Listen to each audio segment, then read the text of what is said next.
Shalom, selamat pagi Bapak Ibu Saudara yang terkasih di dalam Tuhan Yesus Kristus.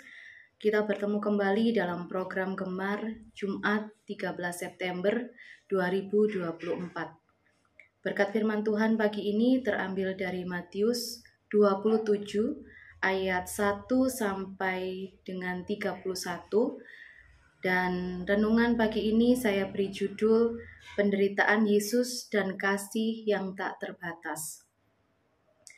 Bapak Ibu Saudara yang Tuhan Yesus kasihi, Matius 27 ayat 1 sampai 31 ini menceritakan kisah tentang Yesus yang diadili oleh Pilatus, penghinaan yang ia alami, hingga persiapan penyalibannya. Ini adalah bagian yang sangat penting dalam Injil yang menyoroti penderitaan fisik, emosional, dan rohani yang dialami Yesus demi menyelamatkan umat manusia. Dari pembacaan pada hari ini, saya mengambil 4 poin yang bisa menjadi perenungan untuk kita bersama. Yang pertama, pada Matius 27 ayat 1 sampai yang kedua, nanti mungkin Bapak Ibu bisa membaca masing-masing di rumah. Yang pertama, Yesus ditangkap dan diadili dengan tidak adil. Di ayat ini, Yesus dibawa kepada Pilatus setelah diadili oleh para imam kepala dan tua-tua.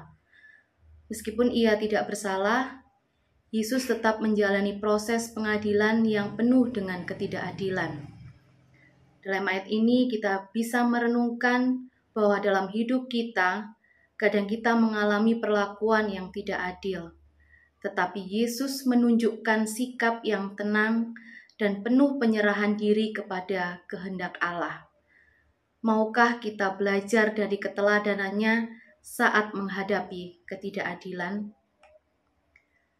Yang kedua, pada Matius 27 ayat 3 sampai yang ke-10, Yudas menyesali pengkhianatannya.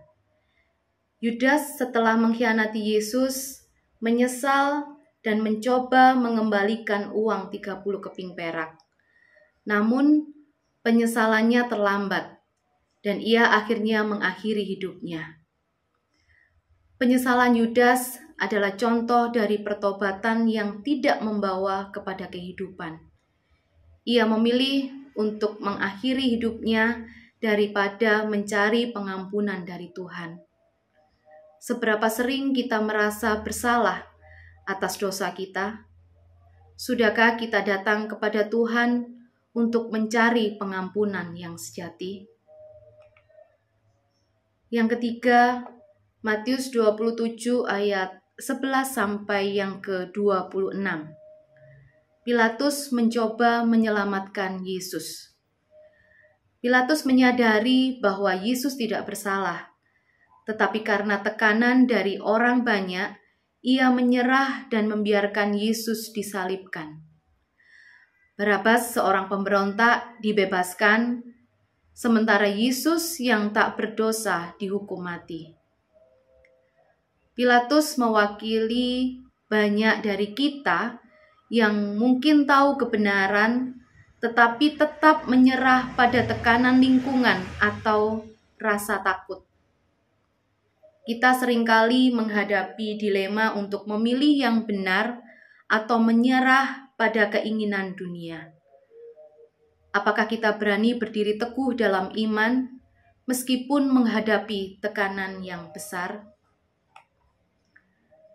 Poin yang keempat, dalam Matius 27 ayat 27 sampai 31. Penderitaan Yesus di tangan prajurit Roma. Yesus mengalami penghinaan yang luar biasa. Ia dipakaikan jubah ungu, mahkota duri, dan dipukuli. Prajurit-prajurit mengejek dia sebagai raja orang Yahudi. Pengkhianatan yang diterima Yesus menunjukkan kasih yang sangat besar. Ia rela menanggung segala penderitaan untuk kita. Ketika kita merenungkan penderitaannya, apakah kita merasakan besarnya kasih-Nya bagi kita? Sudahkah kita hidup dengan penuh syukur atas pengorbanan-Nya? Bapak, Ibu, Saudara yang Tuhan kasihi, dari firman Tuhan di atas kita dapat mengaplikasikan dalam hidup kita sehari-hari. Yang pertama, kesetiaan dalam ketidakadilan. Seperti Yesus, kita dipanggil untuk tetap setia dan berserah kepada kehendak Tuhan, meskipun menghadapi perlakuan yang tidak adil. Yang kedua, pertobatan yang sejati. Tuhan selalu memberikan kesempatan kepada kita untuk bertobat. Jangan menunda mencari pengampunan-Nya.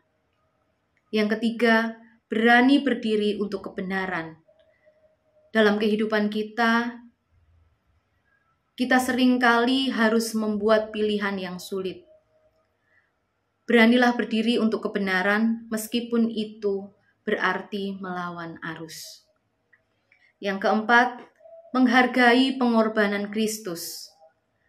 Penderitaan Yesus adalah tanda kasih yang tak terbatas. Mari kita hidup dengan penuh rasa syukur dan taat kepadanya. Amin. Mari Bapak Ibu kita satu di dalam doa. Tuhan Yesus, kami bersyukur atas pengorbanan-Mu yang besar bagi kami. Meskipun Engkau dihina, dipukul, dan disalibkan, Engkau tetap setia pada rencana Bapa di surga. Ampuni kami ketika kami gagal untuk setia kepadamu. Ajari kami untuk hidup dalam kasih dan ketaatan kepadamu setiap hari. Terima kasih Tuhan untuk firman-Mu hari ini. Dan kalau sebentar Tuhan kami akan melakukan setiap aktivitas kami, kiranya Tuhan menyertai kami, mulai dari pagi hingga malam nanti. Kami yakin dan percaya penyertaan Tuhan sempurna atas kehidupan kami. Terima kasih Tuhan, kami mau menyerahkan untuk kehidupan kami ke dalam tangan kasih-Mu. Hanya di dalam nama Tuhan Yesus, kami sudah berdoa dan mengucap syukur. Haleluya. Amin. Selamat pagi Bapak Ibu. Selamat beraktivitas. Tuhan Yesus memberkati.